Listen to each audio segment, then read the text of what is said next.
magaalada Burco maanta waxaa si ballaaran looga xusay sanad guuradii 38aad ee ka soo wareegtay maalintii la aasaasay ururkii SNM oo ku beegnayd 6dii bishii Abriil 1981.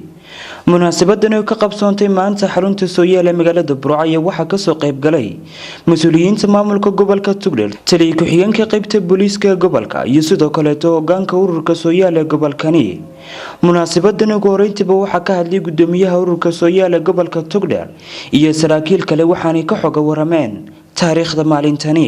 maanta waa maalin weyn, waxa weeyaan maalintii SNM lagu dhawaaqay oo ku beegan 1981 bishii Abriil 6deedii weeyaan maanta. xuskanu maanta wuxuu ku saabsan yahay sidaa xafiisyadu khaasatan gobolkan aanu joogno uu ka dambeeyo gobolada waanu ka mujaahidiin badan yahay, waanu ka waxqabad yar yahay, waxaana ay doonayaan oo kaliya meeshii dee lagu jahayn lahaa ama kooda guud ha soo guda galo ha yimaado ama wasaaraddu ha noo yimaadee ayaa laga xusaa Soomaaliland oo maalinta farxal ka badan waynu naqaanayo maalmo kale oo fara badan ba waxaan qabaa maalintii u qiimaha badnayd ee yacni maanta sharafta iyo qarannimada maanta Soomaaliland ay waxay ku naaloonayso maalintii go'aankeeda loo qaatay weeye maalinta la xusaya.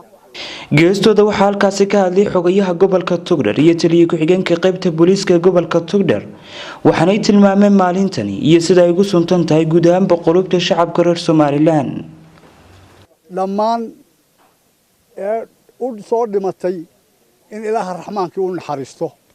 waxaynu kale u ducaynaynaa kuwii ku soo naafoobay ee ku luga beelay ee ku gacmo beelay ee ku maal beelay baynu iyagana u ducaynaynaa in Ilaahay subxaanahu wa ta'aala aan xusaynaa maalintii 6dii Abriil oo ahayd maalintii aasaaska SNM ee lagu dhawaaqay 1981. waa maalintii dhashay xornimada iyo dimuqraadiyadda aynu maanta ku naaloonayno. 6 Abriil sanad kasta waxaa la xusaa maalintani la aasaasay ururkii xoreynta Somaliland ee SNM. waa Khalid Bakayle, wararka fogaan aragga xorta Star TV, Burco.